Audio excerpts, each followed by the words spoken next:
Spark plus மற்றும் அக்னி news service இணைந்து வழங்கும் எலெக்ஷன் செலெக்ஷன் ரிப்போர்ட் 2026 மாபெரும் கருத்து கணிப்பு முடிவுகளில் இன்று நம்ம பார்க்க இருக்கும் மாவட்டம் தமிழ்நாட்டின் நெற்களஞ்சியம் என்று அழைக்கப்படும் தஞ்சாவூர் மாவட்டம். சார், தஞ்சாவூர்ல லாஸ்ட் டைம் வந்து மொத்தம் இருக்க 8 தொகுதிகளில் திமுக கூட்டணி 7 தொகுதிகளில் ஜெயிச்சிருந்துச்சு. ஒரு தொகுதி ஒரத்தநாடு மட்டும் அதிமுக கூட்டணி ஜெயிச்சிருந்துச்சு. அந்த ஒரத்தநாட்டில் வெற்றி பெற்ற வைத்திலிங்கமும் இப்போ வந்து திமுக இணைஞ்சிட்டாரு. களம் எப்படி சார் இருக்கு? மொத்த தொகுதிகள் 8 தஞ்சாவூர். இந்த தடவை 8 தொகுதியிலையும் டிஎம்கே ஸ்வீப் பண்ணுறாங்க. 8 தொகுதியிலையும் ஸ்வீப் பண்ணுறாங்க. அப்போ வந்து ஒரத்தநாட்டில் இப்போ வந்து திமுக வேட்பாளராக அறிவிக்கப்பட்டிருக்க வைத்திலிங்கம் எம்எல்ஏ ஆகிறார். ஆமாம், அவர் ஆகிறாரு. கிட்டத்தட்ட 30 ஆண்டுகளா அதிமுகவும் திமுகவும் எதிரெதிர் துருவங்களா அரசியல் பண்ண தஞ்சாவூர்ல இவர் வந்து அதிமுகவோட ஒரு முக்கியமான தளபதி. அந்த தளபதி வந்து இப்ப திமுகவுக்கு வந்ததுக்கு அப்புறம் அந்த ஓட் டிரான்ஸ்ஃபர்மேஷன் எப்படி இருக்கு? அதுவும் ஒரத்தநாட்டில் வைத்திலிங்கம் டிஎம்கேல ஜாயின் பண்ணணுன்னா ஏடிஎம்கே ஓட் ஷேர் வருதுங்க. எங்கள் டிஎம்கே அலையன்ஸுக்கு ஓட் ஷேர் வருது. அவருக்குன்னு ஒரு தனி மாஸ் இருக்காங்க. வைத்திலிங்கத்துக்கு நம்ம ஒரத்தநாடு மட்டும் சுருக்கிட முடியாது. அவர் டாக்டர் ஜெயலலிதா இருந்தபோதே அவரை வந்து கம்ப்ளீட் டெல்டா தான் யூஸ் பண்ணாங்க. முக்கியமாக தஞ்சாவூர் மாவட்டத்தில் இருக்க 8 தொகுதிகளில் 2 தொகுதிகளை பாஜகவுக்கு கொடுத்துருக்கு அதிமுக. அதே மாதிரி ஒரு தொகுதியை திருவையாரை வந்து அமமுக கொடுத்துருக்காங்க. முக்கியமாக நம்ம கேட்க வேண்டியது ஒரு சிட்டிங் மினிஸ்டரோட தொகுதி திருவடைமருதூர் இருக்கு. உயர்கல்வித்துறை அமைச்சர் கோவி செல்லினோட தொகுதியும் இதில் தான் வருது. Sitting minister education minister higher education அவர் போன தடவை கொஞ்சம் டிஃப்ரென்ஸ் கொஞ்சம் கம்மி தான். இந்த தடவை அவர் நல்ல டிஃப்ரென்ஸில் வருவார்.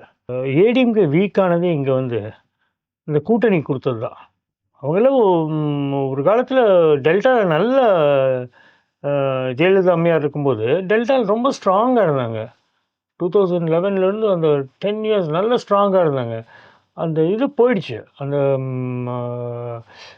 இதே போயிடுச்சு ஏடிஎம்கேக்கு. அவங்களுக்கு அந்த ஓட் ஷேரு, அவங்களுக்கு உட்கட்சி பிரச்சனை. இப்போ இவர் மிஸ்டர் வைத்திலிங்கம் டிஎம்கேல ஜாயின் பண்ணது, அதனால இந்த 4 தொகுதி கூட்டணி கொடுத்துருக்காங்கல்ல, அங்கே வந்து டிஎம்கே வந்து நல்ல மார்ஜினில் ஜெயிப்பாங்க. இந்த 4 தொகுதியிலையும் டிஎம்கே ஹையஸ்ட் வந்து இந்த மார்ஜின் வந்து எங்கெங்கே வந்து ஏடிஎம்கே அலையன்ஸ் வந்து கூட்டணி கொடுத்ததோ அங்கே தான் மார்ஜின் ஜாஸ்தியாக இருக்கும். இப்போ தஞ்சாவூரில் இருக்க 8 தொகுதிகளும் திமுக நம்மளோட ரிப்போர்ட் படி க்ளீன் ஸ்வீப் பண்ணுறாங்க. க்ளீன் ஸ்வீப் இந்த தடவை. நம்ம அடுத்தது பார்க்க போகிற மாவட்டம் வந்து கிட்டத்தட்ட ஒரு 50 ஆண்டுகளாக தமிழ்நாட்டு அரசியலில் தீர்மானிக்கும் சக்தியாக இருந்த கலைஞரோட மாவட்டம் திருவாரூர் மாவட்டம். திருவாரூர் மாவட்டத்தில் இருக்க 4 தொகுதிகளில் கடந்த 2021ஆம் ஆண்டு நடந்த சட்டமன்ற தேர்தலில் 3 தொகுதிகளில் திமுக கூட்டணியும், நன்னிலத்தில் மட்டும் அதிமுக கூட்டணி வெற்றி பெற்றிருந்தது. இம்முறை எப்படி அங்கே களம் இருக்கு? முக்கியமாக நன்னிலத்தை வந்து எஸ்டிபிஐக்கு வந்து திமுக ஒதுக்கீடு செஞ்சப்பயே அது வந்து ஈசி வாக் ஃபார் ஏடிஎம்கேக்கு இருக்கும்னு சொன்னாங்க. களம் எப்படி சார் இருக்கு?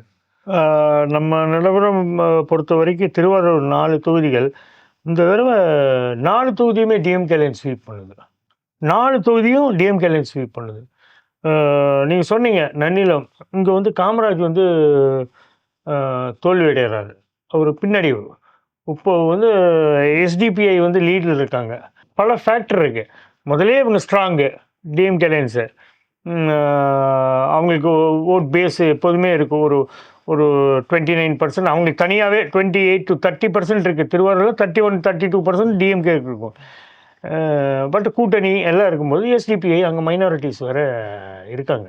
ஸோ வந்து இது வந்து இவர் நிறையா சான்ஸ் வந்து ஒரு 3-4% ஓட் ஷேரில் இவர் காமராஜ் இங்கே தோப்பார் இந்த தொகுதியில். ஆனால் க்ளோஸ் ஃபைட்டாக இருக்கும். பட் அட்வான்டேஜ் டிஎம்கே அலையன்ஸ் எஸ்டிபிஐக்கு தான். முக்கியமாக இந்த திருவாரூர் மாவட்டத்தில் வந்து இப்போ இருக்க தொழில்துறை அமைச்சர் டிஆர்பி ராஜாவோட மன்னார்குடி தொகுதியும் இதில் தான் வருது.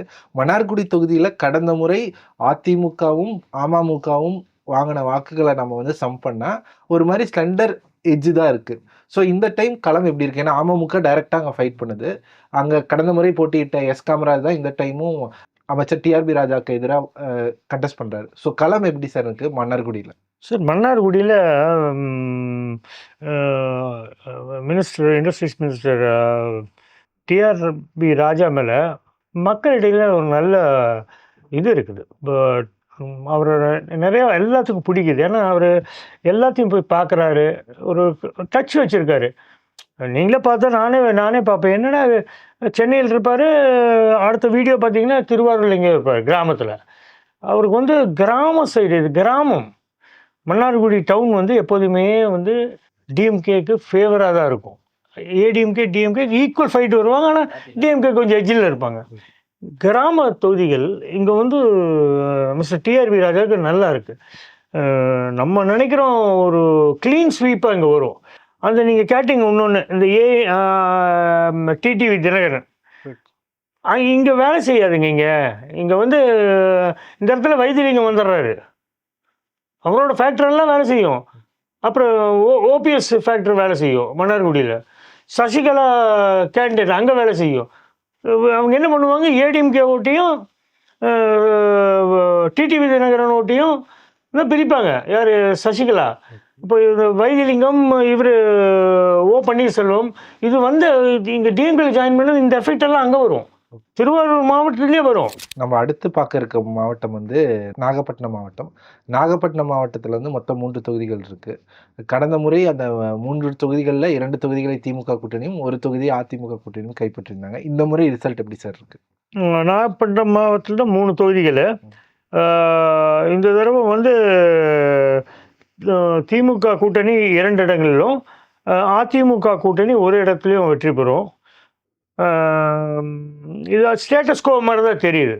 இல்லை, ஏன் கேட்குறேன்னா, கடந்த முறை இந்த இந்த மாவட்டத்தில் ஜெயிச்ச 2 தொகுதிகளும் கூட்டணி, திமுக கூட்டணி வெற்றி பெற்ற தொகுதிகள். ஒன்று வந்து நாகப்பட்டினத்துலேருந்து விசிகா ஆளுர் ஷானவாஸ் வெற்றி பெற்றிருந்தார். கீழ்வேலூரில் வந்து நாகை மாலின்னு கம்யூனிஸ்ட் வேட்பாளர் வெற்றி பெற்றிருந்தார். ஆனால் இந்த முறை அதே திமுக தோற்றது வந்து வேதாரண்யத்தில். இம்முறை வந்து அதே மாதிரி நாகப்பட்டினத்தில் வந்து மனிதநேய மக்கள் கட்சியும், கீழ்வேலூரில் வந்து சிபிஎம் அவங்க கம்யூனிஸ்டே கண்டெஸ்ட் பண்ணுறாங்க. திமுக வந்து வேதாரண்யத்தில் புது வேட்பாளரை களம் இருக்குது. களம் எப்படி இருக்குது? நீங்கள் சொல்கிற அந்த தோல்வி வந்து வேதாரண்யம் தானா? வேதாரண்யமே தான். அங்கே வந்து டஃப்பாக இருக்குங்க. இவர் ஓஎஸ் பன்னியன் வந்து அவருக்குன்னு ஒரு செல்வாக்கு இருக்காங்க. அதனால தான் போன தடவை டிஎம்கே லூஸ் பண்ணாங்க. இந்த தடவையும் ரொம்ப டஃப்பாக இருக்குது. பட்டு இப்போ வந்து பார்த்தீங்கன்னா எட்ஜு வந்து ஏடிஎம்கே லேஸ் தான். 2+1 தான் தெரியும். பார்க்கலாம், இன்னும் கேம்பெயின் லாஸ்ட் இது, அப்புறம் பார்க்கலாம் இது என்ன மார்ஜின் வந்து ரொம்ப க்ளோஸாக தான் இருக்கும். இந்த தொகுதி மார்ஜின் லெஸ் தென் 5% இது ஒரு தொகுதி. நம்ம அடுத்து பார்க்க இருக்கும் மாவட்டம் வந்து டெல்டாவில் வந்து ஒரு கடைக்குடி மாவட்டமான மயிலாடுதுறை மாவட்டம். கடந்த முறை இதில் மொத்தம் இருக்க 3 தொகுதிகளில் திமுக கூட்டணி தான் 3 தொகுதியும் கைப்பற்றிருந்தது. இந்த முறை யாருக்கு சார் வாய்ப்பு இருக்குது? மயிலாடுதுறை மாவட்டத்தில் 3 தொகுதிகள். இந்த தடவை ஸ்டேட்டஸ் கோ மாதிரி தான் தெரியுது. திமுக கூட்டணி 3 தொகுதியிலே முன்னிலையில் இருக்காங்க. இங்கே நல்லா இருக்குது. டிஎம்கேக்கு போன தடவை விட இந்த தடவை நல்லா ஃபேர் பண்ணுவாங்கன்னு நினைக்கிறேன். இல்லை, இந்த தொகுதி இந்த மாவட்டமும் எப்படி வருதுன்னா, மயிலாடுதுறை வந்து காங்கிரஸ் போட்டி இருக்கிறது, சீர்காழி வந்து மதிமுக போட்டி இருக்கிறது, பூம்புகார் வந்து திமுக கண்டஸ்ட். இதில் வந்து 2 வந்து உதயசூரியன் வந்து சீர்காழியும் பூம்புகாரும் திமுக போட்டி இருக்கிறதா இருக்குது, ஒன்று வந்து காங்கிரஸ் கை சின்னது. இந்த ஒரு அரித்மெட்டிக்காக அங்கே 3வே ஏடிஎம்கே கண்டெஸ்ட் பண்ணுறப்ப இதோட காம்பினேஷன்ஸ் எப்படி இருக்கும்? இல்லை, காம்பினேஷன்ஸ் வந்து இங்கே ஃபேவரபுளாக தான் இருக்குது டிஎம்கே அலையன்ஸ்க்கு. கூட்டணி வலுவுங்க இங்கே. டெல்டா தானுங்க. டெல்டாவில் வந்து நீங்கள் ஆரம்பித்து திருச்சியிலேருந்து எடுத்துட்டீங்கன்னு வைங்க, அப்படியே ஆரம்பித்து அந்த வேவ் தெரிஞ்சிடும் உங்களுக்கு. லாஸ்ட் எலெக்ஷனில் அப்படி தான் இருந்துச்சு. அந்த திருச்சி ஆரம்பித்தது அந்த லாஸ்ட்டு எலெக்ஷன்லேயே சொன்னோம், திருச்சி வந்து ஸ்வீப் ஆகும். அந்த டெல்டாவில் வந்து எப்போதுமே திருச்சி மெயின். திருச்சியில் வந்து டிஎம்கே வந்து லீடு போயிட்டாங்கன்னா அந்த லீடு அப்படியே தான் போகும். டெல்டா எண்டு வரைக்கும் மயிலாடுதுறை வரைக்கும் போயிடும். மயிலாடுதுறை வரைக்கும் போகும். நம்ம அடுத்து பார்க்க இருக்கும் மாவட்டம் வந்து கடலூர் மாவட்டம். கடலூர் மாவட்டத்தில் மொத்தம் 9 சட்டமன்ற தொகுதிகள் இருக்குது. கடந்த முறை வந்து அதில் பெரும்பான்மையான சட்டமன்ற தொகுதிகளை திமுக கைப்பற்றிருந்தது. இம்முறை எப்படி சார் இருக்குது? ஏன்னா இந்த கடலூர் மாவட்டத்தில் வந்து 2 சிட்டிங் அமைச்சர்களோட தொகுதி வருது. திட்டக்குடி, குறிஞ்சிப்பாடி, முக்கியமான பண்ருட்டி தொகுதிகள்லாம் வந்து வேல்முருகன் கண்டெஸ்ட் பண்ணி வின் பண்ணியிருந்தார். பட் இந்த டைம் அவர் போட்டி இல்லை. இந்த மாதிரியான ஒரு மிக்சடு, ஏன்னா கிராமப்புறங்கள் அதிகமாக இருக்க மாவட்டங்களில் இது கடலூர் மாவட்டமும் ஒன்று. எப்படி இருக்குது மாவட்ட நிலவரம்? கடலூர் வந்து மொத்தம் 9 தொகுதிகள். திமுக இப்போ முன்னிலை 7 தொகுதிகள், அதிமுக 2 தொகுதிகள். இதே மாதிரி தான் வருங்க மோஸ்ட்லி. இது ஒன்றும் பெரிய மாற்றம் இருக்கிற மாதிரி தெரியல. கடலூர்ல வந்து பாத்தீங்கன்னா ஏடிஎம்கே பிளஸ் பிஎம்கே காம்பினேஷன் வரப்போ அது ஒரு டஃப் ஃபைட்டாக தானே இருக்கும் டிஎம்கே லைன்ஸ். ஏன்னா டிஎம்கே லைன்ஸில் திமுக மற்றும் விசிக, அதே மாதிரி எதிரில் வந்து பிஎம் பாமக அதிமுகன்னு வரப்போ ஒரு க்ளோஸ் காலாக தானே எல்லா தொகுதிகளையும் போகும். இல்லை, கடலூர் நீங்கள் அப்படி சொல்லவே முடியாதுங்க.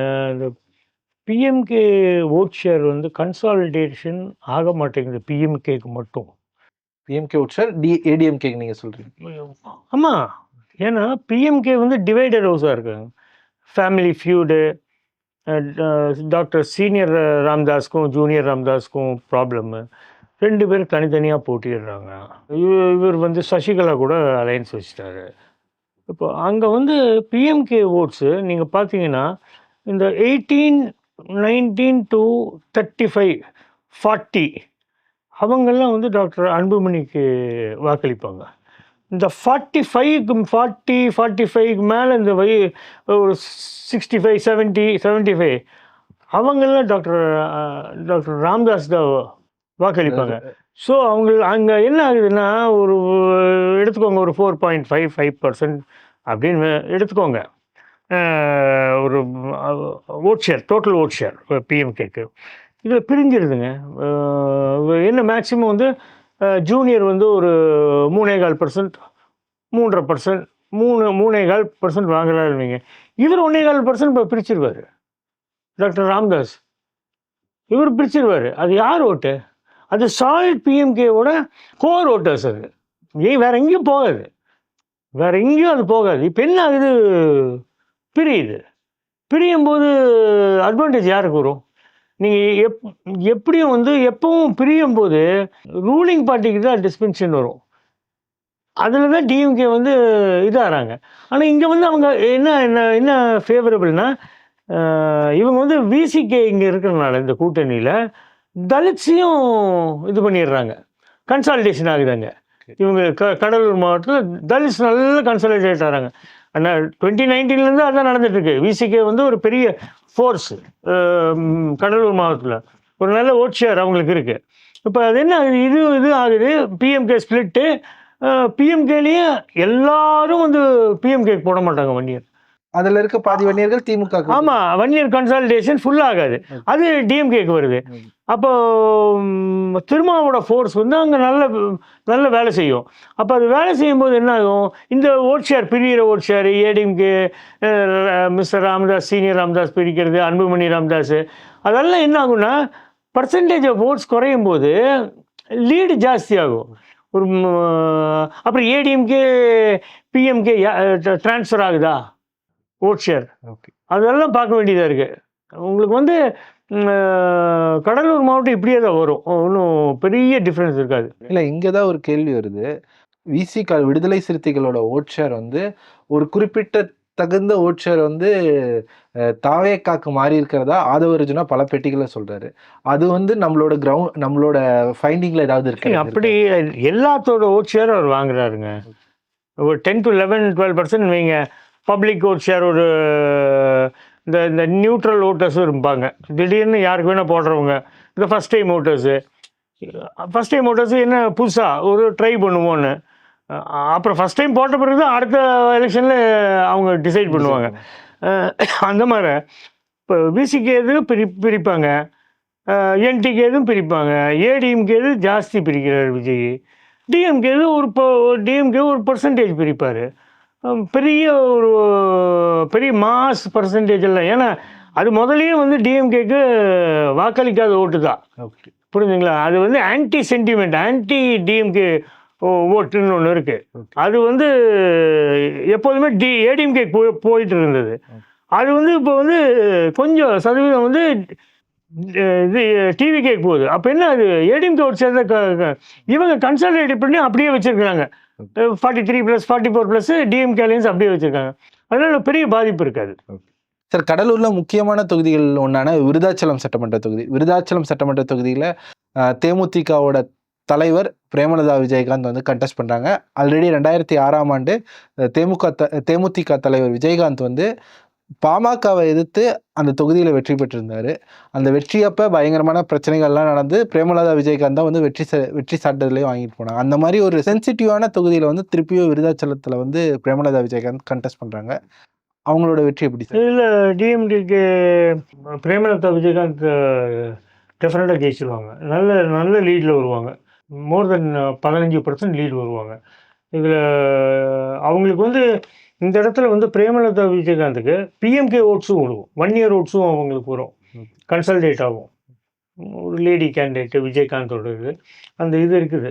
அதனால் இங்கே வந்து பிரேமலதா விஜயகாந்த் கம்ஃபர்டபுள் வின்.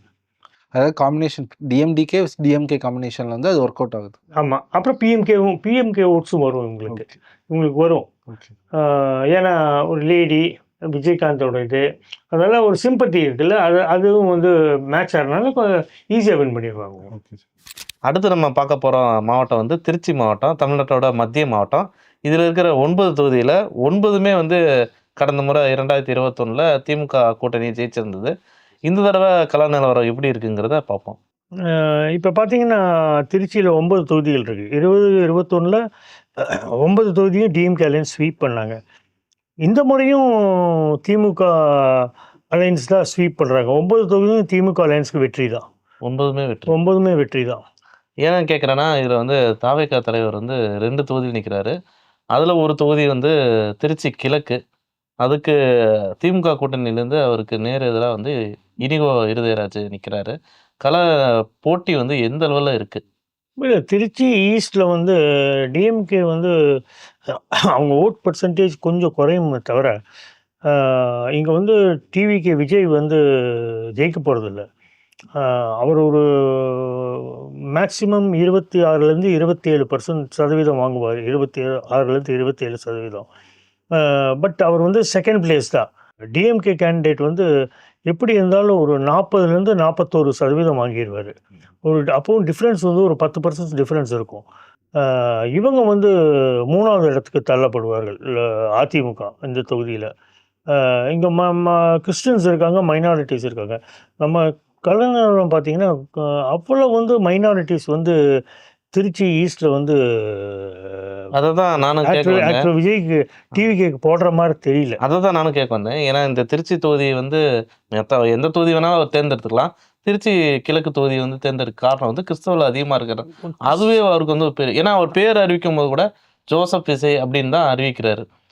அப்படி இருந்துமே அவருக்கு பெருசாக அவர் ஜெயிக்க முடியாது. திருச்சி ஈஸ்டில் அவர் ஜெயிக்க முடியாது. அப்போ விஜய்க்கு இதில் தோல்வி உறுதி. தோல்வி உறுதி தான். ஓகே. அடுத்த தொகுதி கேட்க வேண்டியது வந்து பார்த்திங்கன்னா லால்குடி தொகுதி. இந்த தொகுதியில் பார்த்திங்கன்னா லாட்ரி அறிவியன் மார்ட்டினோட மனைவி லீமா ரோஸ் நிற்கிறாங்க. சமீப காலமாக அதிமுகவில் இணைஞ்சு உடனே அவங்க வந்து அதிமுக இரட்டை சின்னத்தில் நிற்கிறாங்க. லால்குடி பொறுத்த வரைக்கும் லீமா ரோஸ்க்கு சான்ஸே இல்லை. அங்கேயும் ஒரு டிஃப்ரென்ஸ் ஒரு 8% 9%க்கு மேலே ஒரு டிஎம்கே அலையன்ஸ்க்கு. அவங்க 2வது இடம் தான், ஜெயிக்க போகிறதில்ல. Okay sir. அடுத்ததாக 2 சின்ன மாவட்டங்களை சேர்த்து ஒரே இதாக நம்ம பார்த்துடலாம். அரியலூர், பெரம்பலூர் 2 தொகுதி இருக்கிறது. இதில் பார்த்தீங்கன்னா மொத்தம் 4 தொகுதி சேர்த்து பார்த்தோம்னா 4 தொகுதியிலையும் கடந்த முறையில் திமுக கூட்டணி தான் வந்திருக்கு. இந்த தடவை எப்படி இருக்குங்கிறத நம்ம செக் பண்ணலாம். அரியலூர் பொறுத்த வரைக்கும் போன மாதிரி ஸ்டேட்டஸ்கோ. 2 தொகுதியிலையும் திமுக அலையன்ஸ் தான் முன்னிலையில் இருக்குது. அதே மாதிரி இதுலேயும் பெரம்பலூரில் 2 தொகுதிகள் இருக்குது. பெரம்பலூர் மாவட்டத்தில் அதுலேயும் ஸ்டேட்டஸ்கோ தான். 2 தொகுதியிலையும் திமுக கூட்டணி தான் முன்னிலையில் இருக்குது. இதில் இந்த 4 தொகுதியில் மாற்றம் வர்றதுக்கு சான்ஸ் இல்லை. திமுக தான். அடுத்ததாக பார்க்க போகிற மாவட்டம் வந்து திண்டுக்கல் மாவட்டம். மொத்தம் இருக்கிற 7 தொகுதியில் 4 தொகுதி கடந்த முறை திமுக கூட்டணியும் 3 தொகுதி அதிமுக கூட்டணியும் வெற்றி பெற்றிருக்கு. இந்த தடவை கள நிலவரம் எப்படி இருக்குன்னு கேட்கலாம். திண்டுக்கல் மாவட்டத்தில் 7 தொகுதியில் போன 2021 விட டிஎம்கே நல்லா ஃபேர் பண்ணிகிட்டு இருக்காங்க. இப்போ வந்து அவங்க 5 தொகுதியில் முன்னிலையில் இருக்காங்க திமுக அலையன்ஸு. அதிமுக அலையன்ஸ் 2 தொகுதியில் தான் முன்னிலையில் இருக்காங்க. கடந்த 2 சட்டமன்ற தேர்தலிலும் பழனி சட்டமன்ற தொகுதியிலேருந்து வெற்றி பெற்ற ஐபி செந்தில்குமார் வந்து திண்டுக்கல் தொகுதியிலேயே போட்டியிடறதுக்கு திமுக வந்து வேட்பாளராக அறிவிச்சிருக்காங்க. அவரை எதிர்த்து வந்து அதிமுக கூட்டணியில் அதிமுக சார்பில் முன்னாள் அமைச்சர் திண்டுக்கல் சீனிவாசன் போட்டியிடுறார். இந்த ஃபைட் எப்படி இருக்கும்? ஏன் பழனியிலேருந்து அவரை மாற்றி திண்டுக்கல்ல இறக்குனது? இந்த ஃபைட் எப்படி இருக்கும்? ஃபைட்டு டிஎம்கே ஹைகமாண்ட் நினச்சிருக்கலாம். ஏன்னா திண்டுக்கல் தொடர் தோல்வி அசம்பிளி எலெக்ஷன்ஸில். ஸோ ஒரு ஒரு ஷிஃப்ட் கொண்டு வந்துருக்கலாம். கம்யூனிஸ்ட்டுக்கு பழனி கொடுத்துட்டு ஷிஃப்ட் கொண்டு வந்துருக்கலாம். இப்போ நிலவு பார்த்தீங்கன்னா செந்தில்குமார் தான் லீடில் இருக்கார். திண்டுக்கல் சீனிவாசன் 2வது இடம் தான். இந்த தொகுதியில் மாற்றம் இருக்காது. ஒரு 6 to 7% லீடில் ஐபி செந்தில்குமார் வின் பண்ணிடுவார். அப்போ வந்து திண்டுக்கல்ல இருந்து ஐபிஎஸ் வெற்றி பெறுகிறார். கண்டிப்பாக அவர் தான் செந்தில்குமார் வெற்றி பெறுகிறார். ஆமாம், திண்டுக்கல் சீனிவாசன் இந்த தடவை தோல்வி தான். அடுத்து நம்ம பார்க்க போகிற மாவட்டம் வந்து கரூர் மாவட்டம். இந்த மாவட்டத்தில் மொத்தம் இருக்கிற 4 தொகுதிகளையும் கடந்த முறை திமுக கூட்டணி தான் ஜெயிச்சிருக்கு. இந்த தடவை தொகுதி நிலவரம் எப்படி இருக்குங்கிறத பார்க்கலாம். திண்டுக்கல் இது கரூரில் 4 தொகுதிகள். இப்போ 2021 சட்டசபை தேர்தலில் 4 ஸ்வீப் பண்ணாங்க. இப்போ வந்து கரூரில் ஜெயிச்சு எம்எல்ஏ செந்தில் பாலாஜி வந்து இப்போது கோவை தெற்கில் நிற்கிறாரு. அது ஒரு மைனஸ் பாயிண்ட் இருக்குது. பட் ஸ்டேட்டஸ்கோ தான். 4 தொகுதியிலும் ஜெயிச்சிருவாங்க. பட் மார்ஜின்ஸ் கொஞ்சம் கம்மியாக இருக்குது. நல்ல சான்ஸ் இருக்குது. டிஎம்கேல புதுமுகம் இது கரூரில் மார்ஜின் கொஞ்சம் கம்மியாக தான் இருக்கும். போன தடவை 10,000க்கு 9,000 10,000 தான் செந்தில் பாலாஜி வெற்றி பெற்றார். இந்த தடவை அந்த தொகுதி வந்து ஒரு அதே ரேஞ்சுக்கு தான் எதிர்பார்க்கலாம். ஒரு 6,000 7,000 டிஃப்ரென்ஸ் எதிர்பார்க்கலாம். நீங்கள் மார்ஜின்னு சொல்லும்போது எனக்கு ஒரு கேள்வி வருது. அந்த தொகுதியில் புதுமுகம் ஒன்று, அது இல்லாமல் தொகுதியில் சில பிரச்சனைகள் இருக்குது. மணல் பிரச்சனை, மாட்டு வண்டி பிரச்சனை, இன்னொன்று கோயில் நிலங்கள் பிரச்சனை. இந்த மாதிரி ஒரு சூழ்நிலையில் புதுமுகமாக வேற இருக்கார். அவருக்கு வந்து வெற்றி வாய்ப்பு எப்படி இருக்கும்? இல்லை லாஸ்ட்டு ஓட்டுப்பதிவு நாளுக்கு முன்னாடி வந்து மாறுறதுக்கு வாய்ப்பு இருக்கா? ஏன்னா முன்னாள் அமைச்சர் எம்ஆர் விஜயபாஸ்கர் கடந்த முறையும் பயங்கரமாக அவர் ஃபைட் பண்ணார். இந்த தடவையும் அதே அளவுக்கு பண்ணுவார். இந்த தடவை நேரடியாக செந்தில் பாலாஜி அங்கே இல்லாதனால அது எந்த அளவுக்கு மாறுறதுக்கு உண்டான வாய்ப்பு இருக்கா? மாறுறதுக்கான வாய்ப்பு அவ்வளோ இல்லைங்க. கரூர் வந்து இது வந்து டிஃப்ரென்ஸ் வந்து கொஞ்சம் கம்மியாகணும்னு நினைக்கிறேன். ஒரு 6,000லேருந்து 8,000 ஓட்டு மினிமம் 6,000 ஓட்டில் ஜெயிப்பாங்க. அதுக்கும் கம்மியாக வர்றதுக்கு சான்ஸ் இருக்குது. இந்த கரூர் கூட நம்ம இப்போ வந்து என்ன பண்ணுறோம், ஸ்விங் சீட்டில் வச்சுக்கலாம். லெஸ் தென் 5% அதில் கரூர் வந்துடுதுங்க. கரூர் மாவட்டம் வந்துடுது. கரூர் தொகுதி வருது. லெஸ் தென் 5% தான். Okay sir. இன்று சில மாவட்டங்களின் கள நிலவரங்களை அக்னி news service CEO Sureshkumar sir கூட நம்ம கூட பகிர்ந்துக்கிட்டாரு. இதே மாதிரி மற்ற மாவட்டங்களோட நிலவரங்களை நாளை தொடர்ந்து பார்க்கலாம். தொடர்ந்து இணைப்பில் இருங்கள். இது ஸ்பார்க் ப்ளஸ். வணக்கம்.